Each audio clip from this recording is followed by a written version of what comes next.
MSP था, MSP है, MSP रहेगा। हम कहते हैं मोदी झूठा था, झूठा है, झूठा रहेगा।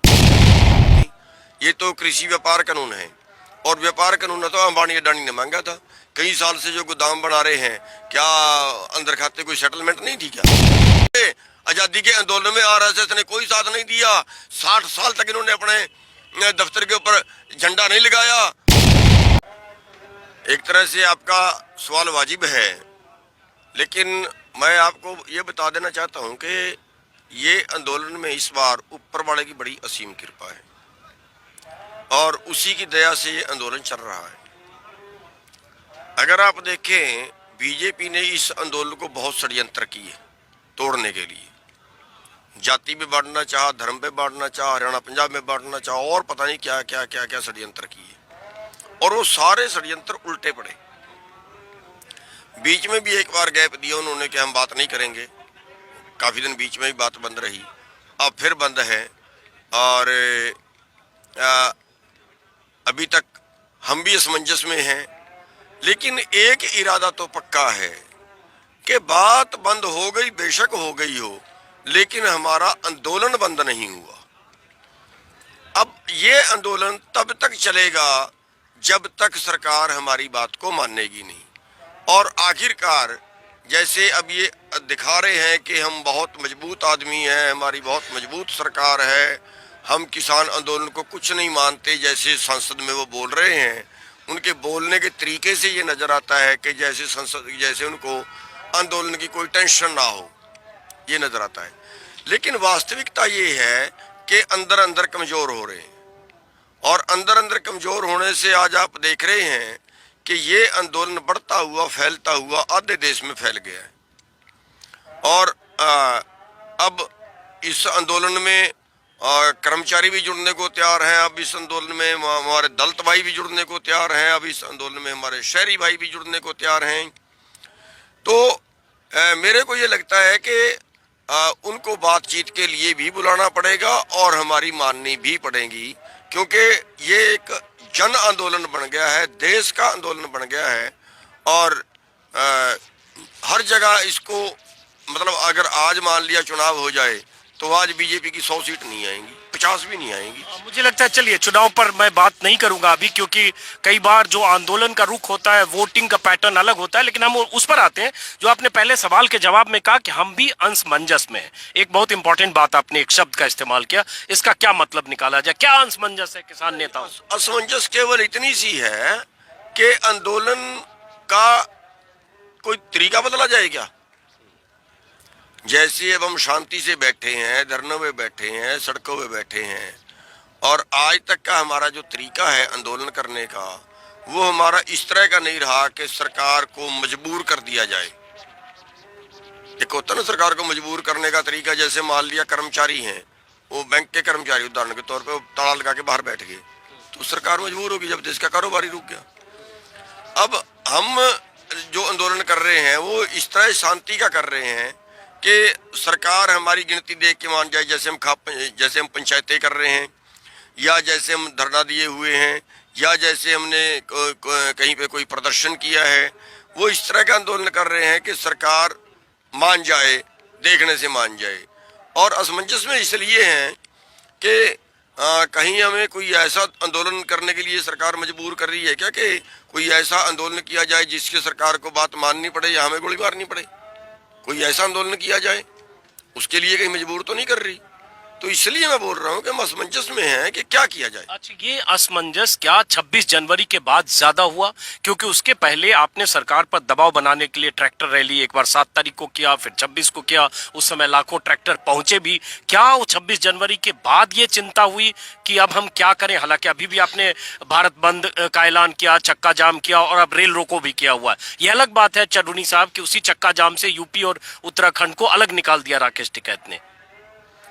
देखिए, 26 जनवरी के पहले भी ये समंजस थी, ये यही नहीं कि अभी है, क्योंकि 26 जनवरी को भी 2 महीने हो चुके थे, और 2 महीने में दिल्ली की बड़ी बड़ी सड़कें रुकी हुई हैं। एक छोटी बात नहीं है ये, जो सड़क कभी एक सड़क 2 घंटे के लिए नहीं रुकी, वहाँ 5-5 सड़कें और इतने दिन से रुकी हुई हैं। तो वो पहले भी थी, अब भी है, लेकिन हम ये चाहते हैं कि एक लोकतंत्र के दायरे में रहा जाए, क्योंकि ये सरकार जो है वो शरारत भी करवाती है और उनसे भी बचा जाए, सरकार की चालों से भी बचा जाए और आंदोलन चलता भी रहे। और एक चीज जो आई है जिसके हम पहले भी असमंजस में थे कि अब मजबूर कैसे करें। हम सोच रहे थे कि शायद आंदोलन लंबा नहीं चलेगा, शायद आंदोलन से नुकसान हो जाएगा, लेकिन हमारी सोच के उल्ट हो गया। क्योंकि मैं पहले बता हटा हूं कि इस पे प्रकृति की दया है, उससे उल्ट हो गया। हम सोच रहे थे कि आंदोलन टूट जाता है, लंबा आंदोलन तो, लेकिन ये तो उल्टा हो गया, आंदोलन और बढ़ गया। अब अगर आप देखें जहां जहां भी पंचायत हो रही है वहां वहां पे भारी भीड़ जुटती है और वो ये सिद्ध कर रही है कि और ज्यादा लोग आंदोलन से जुड़ गए। लेकिन ये बताइए चढ़ूनी साहब, ठीक है, मैं भी कुछ पंचायतों में गया, चरखी दादरी गया, कुरुक्षेत्र भी गया। हालांकि कुरुक्षेत्र आपका इलाका है, आप वहां नहीं थे, लेकिन मैं गया। आज आप बहादुरगढ़ से आए, पंजाब की भी कई तस्वीरें मैं देख रहा हूं। लेकिन ये आंदोलन यहां से विस्तार पाकर हरियाणा, यूपी या राजस्थान के गांव में भले जा रहा है, सरकार की तरफ से कोई हलचल नहीं है। साफ साफ संसद में बयान देखें, और अगर कृषि मंत्री ने कहा कि कोई यूनियन का नेता नहीं बता पाया कि इन कानूनों में काला क्या है, वही प्रधानमंत्री ने कंटेंट और इंटेंट की बात कर दी, तो वो तो एकदम साफ कह चुके कि इसमें ऐसा कुछ नहीं है कि हम वापस लें। एक और बात, सवाल थोड़ा लंबा हुआ, लेकिन एक बात जो कृषि मंत्री ने कहा कि अगर हम संशोधन के लिए तैयार हैं तो इसका मतलब ये माना नहीं जाए कि कानून में खामी है। तो इरादे तो साफ हैं। नहीं, इरादे साफ नहीं है। पहली बात तो उनका ये सवाल कि कानून में काला क्या है। हम कहते हैं ये बनाया ही काले मन से गया है। क्या कानून तो जनता के लिए बनाए जाते हैं, जनता ने तो ये कानून मांगे नहीं, किसानों ने तो कभी नहीं कहा ये कानून चाहिए, और ये कृषि कानून है भी नहीं, ये तो कृषि व्यापार कानून है। और व्यापार कानून तो अंबानी अडानी ने मांगा था। कई साल से जो गोदाम बना रहे हैं, क्या अंदर खाते कोई सेटलमेंट नहीं थी क्या? अगर अडानी कई साल पहले से गोदाम बनाने की तैयारी कर रहा है कि मैं इनमें अनाज रखूंगा, देश का भोजन इनमें बंद करना है, तो क्या पहले से सेटलमेंट नहीं थी क्या? तो इसका मतलब पहले से सेटलमेंट थी, इसका मतलब मन काला पहले से ही था। और उस काले मन से अब बनाए गए कानून कि सारे देश का भोजन चंद लोगों के गोदामों में कैद होकर रह जाए और भोजन के बिना कोई जिंदा बचेगा नहीं, और जिंदा रहने के लिए वो कुछ भी बेच देगा, कुछ भी दाव पे लगाएगा, उसको कितना ही महंगा भी खाना पड़े तो लेके खाना ही पड़ेगा जब तक उसके पास गुंजाइश होगी। तो उससे ये लोग अपनी तिजोरियां भरेंगे। कम से कम खरीदते वक्त तो हमारे चंद ग्राहक होंगे, कम से कम भाव पे खरीदेंगे, और फिर पूरा देश उनका ग्राहक होगा। जब पूरा देश उनका ग्राहक होगा और वही 10 लोगों के पास सारा माल होगा, फिर वो किसी भाव पे बेचेंगे। तो ये काले मन से बनाए गए और ये इसमें कालापन है, और ये कई बार हम बता चुके हैं। और अब मंडियां हैं, क्या मंडियां काले मन से प्राइवेट मंडियां नहीं बना रहे काले मन से इसलिए बना रहे हैं कि आप देखिए हमारे सामने उदाहरण है, ये कह रहे हैं उधर टैक्स नहीं लगेगा, उधर टैक्स लगेगा, मतलब मन काला है। ये कह रहे हैं कि पहले जो पैसे की गारंटी थी वो आड़ती की थी, अब उसमें आड़ती हो गई नहीं। अब दूसरी तरफ आप देखें, सरकारी अस्पताल को प्राइवेट अस्पताल खा गया, सरकारी स्कूल को प्राइवेट स्कूल खा गया, सरकारी BSNL को प्राइवेट कंपनियां खा गई। ऐसे ही सरकारी मंडी को भी प्राइवेट मंडियां खा जाएंगी। ये काला नहीं है क्या? तो बताने को तो उसमें बहुत कुछ है और उनके सामने बैठ के बता भी चुके हैं, लेकिन एक आदमी बिल्कुल उसके बाद भी ये कह दे इसमें काला क्या है, अब वो तो एक लोगों को मिसगाइड करने वाली बात होती है। अच्छा, ये बताइए, जैसे इतनी बातें आपने कही, चूंकि मैं चौथी बार चढ़ूनी साहब से बात कर रहा हूँ, आपने भी पहले भी बहुत विस्तार से बताया, और आप लोग मौका मिले तो वो वीडियो देखिएगा, करीब 31 मिनट तक चढ़ूनी साहब का इंटरव्यू है, करीब 1 महीने पहले का। लेकिन जब प्रधानमंत्री ने ये कहा कि ये विकल्प है, ऑप्शन है किसानों को, जो लोकसभा में कहा कि अगर आपको आजमाना है तो आजमाओ, नहीं आजमाना है तो मत आजमाओ, और ये छोटे किसान और बड़े किसानों को बांटकर कहा कि छोटे किसानों का इसमें फायदा है, तो आप ऑप्शन के तौर पर जिसको कॉन्ट्रैक्ट फार्मिंग नहीं करनी है ना करे, जिसको सरकारी मंडी में बेचना है वो सरकारी मंडी में बेचे, ना जाए प्राइवेट मंडी में, उन्होंने कहा। मैं उनके हवाले से, तो इसका क्या जवाब? देखिए, वो फिर गुमराह करते हैं। वो कहते हैं MSP था, MSP है, MSP रहेगा। हम कहते हैं मोदी झूठा था, झूठा है, झूठा रहेगा। अब कौन सा उन्होंने MSP पे खरीदा? कितने परसेंट खरीदा, क्या रिकॉर्ड बता रहा है देश का? देश का रिकॉर्ड ये बता रहा है, जो आपसे पहले एक पत्रकार सवाल कर रहा था कि संसद में दीपेंद्र ने कहा कि 5 लाख करोड़ का एमएसपी से कम मिलता है किसानों को। मैं उसको 3 से 4 लाख करोड़ बताता हूँ, उनके पास ज्यादा अच्छा आंकड़ा होगा। वो जो इतना हर साल हमें नुकसान हो रहा है, क्या वो मोदी देने के लिए तैयार है? वो कहता है, जिस तरीके से उन्होंने कहा एमएसपी है, एमएसपी रहेगा, और जिस तरीके से वो कह रहा है विकल्प है, विकल्प नहीं है, षड्यंत्र है उसको खत्म करने का। षड्यंत्र है किसानों को कारपोरेट के हवाले करने का। जो शांता कुमार कमेटी है उसकी क्या रिपोर्ट है? 6% उसकी रिपोर्ट है कि हरियाणा और पंजाब से एमएसपी बंद कर दिया जाए। उसकी रिपोर्ट में कहा गया है हरियाणा पंजाब से ही थोड़ा सा गेहूं और धान खरीदते हैं, बाकी तो खरीदते ही नहीं है। उन्होंने कहा है 1 नेशन 1 मार्केट, फायदा होगा। और उसके साथ ये भी कहा बिहार मॉडल लागू करिए। बिहार में धान 1100 रुपये है तो पंजाब में भी 1100 रुपये बिकना चाहिए। ये नुकसान होगा कि फायदा होगा? एक बात तो ठीक है, अगर पंजाब का 1888 बिकता तो बिहार का भी 1888 बिके, ऐसे तो करे फिर तो ठीक। अब वो कहता है विकल्प है, तो विकल्प नहीं है। ये किसानों को मजबूर किया जा रहा है। ये बताइए, जैसे फिर मैं, चूंकि उससे बात आनी चाहिए आपके जरिए, जब वो कहते हैं कि देश में छोटा किसान 2 हेक्टेयर से कम वाला 68% है, 12 करोड़ ऐसे किसानों की हमें चिंता करनी है जो छोटा किसान है, तो क्या हम इनकी चिंता नहीं करें? तो ये कहते हुए साफ कहते हैं कि आंदोलन बड़े किसानों का है। देखिए, हिंदुस्तान में बड़ा किसान है ही नहीं। 18 एकड़ की तो हमारे पे सीलिंग है, अब बड़ा कौन हो गया? ये कह के भी गुमराह कर रहे हैं। अगर 18 एकड़ के किसान को बड़ा किसान मानते हैं तो फिर अमेरिका के 50,000 एकड़ के किसान को क्या बोलेंगे? 18 एकड़ का किसान तो यहाँ होता ही नहीं कुछ। और यहाँ पे अगर उनको ये बात करें दो फाड़ करने की, तो मैं पहले बता हटा हूं कि बीजेपी की नीति क्या है। फूट डालो और राज करो। अब छोटे बड़े किसान के नाम पे फूट डालने की बात आ गई। हरियाणा और पंजाब का SYL का छेड़ दिया, हिंदुओं का और सिखों का एक झंडा चढ़ा के छेड़ दिया। तो ये जो तरीके हैं ये एक षड्यंत्र है। ये बोलना भी षड्यंत्र है कि छोटे किसानों को फायदा होगा। छोटे किसान, यहाँ बड़ा किसान है क्या?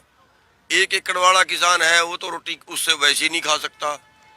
अगर आधे एकड़ वाला किसान है वो तो अपने घर के लिए ही पैदा करेगा उससे, वो तो है ही मजदूर। उसको किसान तो हम गिन ले, कैसे ही गिन ले, कुछ उसको बोल लें।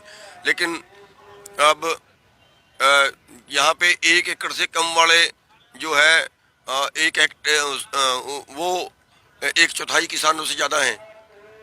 1 एकड़ से कम वाले उनको क्या किसान गिनोगे आप? उनके पास अपना जो है क्या वो 1 एकड़ से रोजी कमा रहे हैं, कुछ और कर रहे हैं, किसी साथ में मजदूरी कर रहे हैं उससे कमा रहे हैं। तो ये छोटे बड़े का सवाल नहीं है, ये तो हमें पढ़ने के लिए बोला गया।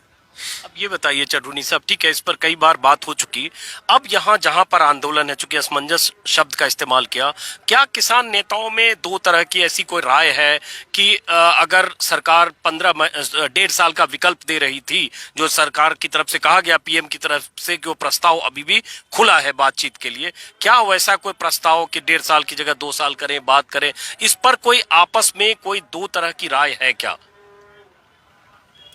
विकल्प जो उसको डेफर करने की, स्थगित करने की बात थी, वो कुछ भी नहीं है, कुछ भी नहीं है। वो बिना दिए कुछ उठा के भेजने का तरीका है। हम ये कह रहे हैं कि ये MSP पे क्यों बात नहीं करते? जो ये बैठ के बोलते हैं, प्रधानमंत्री अपनी जुबान से बोलता है कि MSP था, MSP है, MSP रहेगा। अरे हम भी तो वही कह रहे हैं कि उसको खरीदने की बताइए ना। अगर प्राइवेट हमारी 2000 वाली फसल 1500 में खरीदता है तो 500 सरकार दे दे, भावांतर देना। वहां ये जब तक नहीं आएंगे तब तक इनका जो अगली ये बात करते हैं, इनको 2 साल के लिए रोक दें, 1 साल के लिए रोक दें, या कुछ इस पे किसी और तरह की बातें, तब तक इनकी वो नहीं चलेंगी। थोड़ा सा 80 दिन हुए इस आंदोलन को, जैसे बस बस खत्म कर रहा हूँ। 2 सवाल और 80 दिन हुए आंदोलन को, जैसे मैं 7-8 किलोमीटर चल के देखा, और आपको भी लगता होगा चूंकि आप लगातार हैं, जब आंदोलन लंबा चलता है थोड़े लोग हताश भी होते हैं, निराश भी होते हैं, या लंबे समय थकते भी हैं। क्या थोड़ी थकान भी है आंदोलन में लोगों में, क्योंकि भीड़ थोड़ी कम है पहले की तुलना नहीं नहीं नहीं, थोड़ी कब जो आपको नजर आ रही है। अब उदाहरण के तौर पे ये मानिए कि आज बहादुरगढ़ में रैली है तो लोग बहादुरगढ़ में चले गए। मान लिया उसके पहले कंडेला में रैली थी, जो पूर्व क्षेत्र के लोग थे वो तो सारे अपनी रैली में चले गए। अब कल पंजाब में रैली थी, जो वहाँ के लोग थे वो वहाँ की रैली में चले गए। एक बात। दूसरी चीज, जब यहाँ पे हम आराम से बैठे हुए हैं, अभी कोई नई बात नहीं है। जब नई बात कोई आती है तो ज्यादा लोग आ जाते हैं, जब कोई नई बात नहीं होती तो खेत का संभाल लेते हैं, ठीक है ना। लेकिन इससे ये ना मानने के कहीं उसमें गिनती कम हो गई है या आंदोलन कमजोर पड़ गया है। आप भीड़ से हिसाब लगाइए ना, जो लोकल में भीड़ हो रही है वो तो राजनीतिक रैलियों में भी नहीं होती, और वहाँ सारे वॉलंटियर है। राजनीति वाले तो पैसे दे के बुलाते हैं, राजनीति वाले तो गाड़ियां भेज के बुलाते हैं। आखिरी सवाल, आपने शुरू के जवाब में कहा, जो लगातार किसान नेता कहते हैं, कानून वापसी नहीं तो घर वापसी नहीं, आपने भी दोहराया, और साथ में ये कि आंदोलन की आगे की रूपरेखा क्या लगता है जिससे सरकार झुके। जो अब तक आप कर रहे हैं उसमें झुकने की अब गुंजाइश नहीं है, जितना झुकना था वो झुक चुकी। ऐसा नहीं है कि झुकने की गुंजाइश नहीं है, टूटने की गुंजाइश तो है। जिसमें लचक नहीं होती, जिसमें झुकने की गुंजाइश नहीं होती, वो टूटता है। और आप देख लेना ये टूटेगा। हरियाणा की सरकार तो बहुत जल्दी चलने वाली है, और ये सेंटर की भी जाएगी, दिखाऊंगा आपको। इसी के लोग बागी होके भागेंगे। अब चूंकि आखिरी जवाब आपने पॉलिटिकल दिया, तो आखिरी इससे हरियाणा की सरकार का आपने जिक्र किया। अभी मैं एक रैली में था जिसमें शायद आप भी थे, चरखी दादरी में। वहां मंच से दर्शन पाल ने कहा, लोगों से अपील की कि हरियाणा की सरकार को गिराने के लिए दबाव बनाओ। दुष्यंत चौटाला के चूंकि 10 लोग हैं, क्या इस दिशा में किसान नेता कोशिश कर रहे हैं कि हरियाणा में दुष्यंत चौटाला और उनके विधायक समर्थन वापस लें? हम क्या पर दबाव बनाएंगे? हमने तो कह दिया इनको घुसने नहीं देना कहीं के, बिना बीजेपी का हो चाहे कोई हो, घुसने नहीं देना गाँवों में। और हमने तो ये भी बोल दिया कि जो इस आंदोलन में हिस्सा ना ले, और वो चुनाव में खड़े, बहुत से खड़ेंगे ना सरपंची में, अभी बहुत से खड़ेंगे जिला परिषद ब्लॉक समिति में खड़ेंगे ना। हमने बोल दिया कि जो इस आंदोलन में साथ ना दे उसको वोट नहीं डालना, और लोग बहुत खुश है इस बात के ऊपर, बिल्कुल नहीं डालेंगे। अब आप ये देखना, अब चुनाव आने वाला है, जितने इन ये बीजेपी की हार का, अभी इनको हार का मुंह देखना पड़ेगा, और जब उस हार का मुंह देखना पड़ेगा तो फिर क्या होगा? ये राजनेता होते हैं तो अपने सगे बाप के भी नहीं होते, ये फिर पाले बदलने शुरू कर देते हैं, फटाफट पाले बदलने शुरू कर देते हैं, इधर के टूट के उधर आने शुरू हो जाते हैं।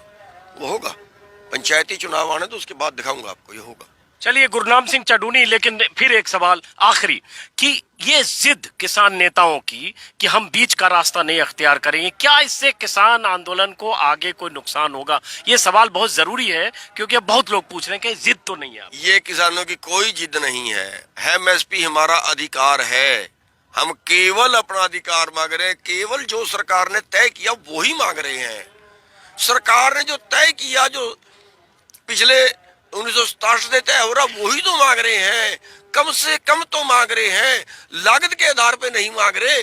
केवल जिंदा रहने के लिए उन्होंने कम से कम भाव दिया, कम से कम ही तो मांग रहे हैं। स्वामीनाथन में भी नहीं मांग रहे। अरे स्वामीनाथन में भी अगर आज रेट तय करते तो 600 रुपये और बढ़ता है धान का। हम तो कम से कम मांग रहे हैं, हमारा कम से कम भी लूट लिया। मक्के का 1850 था, कम से कम 1850 था, मिला हमें 1100। क्यों बीच के 750 कौन खा गया? क्यों डाका मार रहे हैं हमारे पे? जाओ इन हमारी मांग जिंदा रहने की है। क्या इस देश को किसानों ने खा लिया या इस देश को पूंजीपतियों ने खा लिया? आज 15 लाख करोड़ का एनपीए है, किसका है बताइए? कौन से किसान का है 15 लाख में हिस्सा? आज सारा कारपोरेट का है। कारपोरेट तो 20,000 करोड़ के कर्जे में नहीं मरा कोई फांसी लेके। ये किसान 32 किसान रोज मर जाते हैं फांसी लेके, जहर खा के। 1 लाख के कर्जे में, 2 लाख के कर्जे में। हमारी तो फोटो में लगा दी इन्होंने, हमारे तो नीलामी कर दी जमीनों की इन्होंने, हमारे तो जेल में ठोक दिया इन्होंने उठा के। क्या किसी 20,000 करोड़ के कर्जे में किसी को फांसी दी? किसी को जेल में कराया? किसी ने आत्महत्या करी? कहाँ खड़े हैं हम तो जिंदा रहने की लड़ाई लड़ रहे हैं, और जब जिंदा रहने की लड़ाई लड़नी पड़ेगी तो जिंदा रहने तक लड़नी पड़ेगी। चलिए, बहुत बहुत शुक्रिया चडूनी साहब। और एक खास बात तो जरूर है कि 150 से ज्यादा किसानों की मौत हुई है इस आंदोलन के दौरान, और कई किसान ऐसे हैं जो प्रधानमंत्री मोदी 200 से ज्यादा की होगी जी, 200 से ज्यादा की होगी। और हमारे निकम्मे प्रधानमंत्री, हमारे संवेदनाहीन प्रधानमंत्री टावर तोड़ने पे रोते हैं, टावर तोड़ने पे रोते हैं, और 200 आदमी मरने के बाद नहीं रोते। किसानों को कीड़ा मकोड़ा समझ लिया क्या इन्होंने? किसी के बेटे नहीं थे क्या वो? कई अपने आप को आत्महत्या करके मर गए यहाँ 10 से ज्यादा किसान, किसी के बेटे नहीं थे क्या वो? और ये संवेदनाहीन प्रधानमंत्री हैं। और ऐसे प्रधानमंत्री को, ऐसे क्रूर राजा को, जिसकी जनता सड़क पे पड़ी और मर रही हो ठंड से, जनता लाखों लोग सड़क पे पड़ा हो, उस राजा को नींद नहीं आनी चाहिए। ये राजहट है, और राजहट देश का भी बेड़ा गर्क करता है, अपना भी बेड़ा गर्क करता है। ये अहम बात है कि प्रधानमंत्री ने करीब करीब 2.5 से 3 घंटे दोनों सदनों में भाषण दिए, एक बार भी 1 सेकंड के लिए जिक्र उन किसानों का नहीं था जिन्होंने अपनी जानें गंवाई हादसों में, खुदकुशी में, और प्रधानमंत्री मोदी के नाम चिट्ठियां लिखी। वो चिट्ठियां अखबारों में छपी, लेकिन संसद में प्रधानमंत्री के भाषण में एक शब्द उनके नाम का नहीं था। यह अलग बात है कि आंदोलनकारियों को आंदोलनजीवी कहा गया, परजीवी कहा गया, और एक तरह से मजाक उड़ाया गया। अब देखना है यह आंदोलन आगे कहां जाता है। आंदोलनकारी नेताओं के सामने भी सवाल है। गर्व है परजीवी होने पे, आंदोलनजीवी होने पे हमें गर्व है। इस देश को आजाद कराया आंदोलनजीवियों ने, इन आरएसएस वालों ने नहीं कराया था। ये लोग तो आजादी के भी साथ नहीं दे, आजादी के आंदोलन में आरएसएस ने कोई साथ नहीं दिया। 60 साल तक इन्होंने अपने दफ्तर के ऊपर झंडा नहीं लगाया, तिरंगा झंडा। आज ये तिरंगे झंडे के हमें सबक सिखाते हैं। हमारे नौजवानों की लाश से लिपट के आती है तिरंगे में, देश की राखी कर रहे हैं हम। हमारे हजारों जवान किसान और मजदूर शहीद हुए हैं इस देश को आजाद कराने में।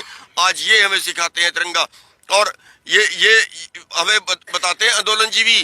देश आजाद कराया आंदोलनजीवियों ने, हर लड़ाई लड़े देश में आंदोलनजीवी, देश को बचाने के लिए। और ये जो आर्थिक गुलामी है ना, ये सारे देश को बेचना चाहते हैं अंबानी और अडानी के पास। ये आंदोलनजीवी ही इस देश को बचाने के लिए अब भी लड़ रहे हैं। हमें गर्व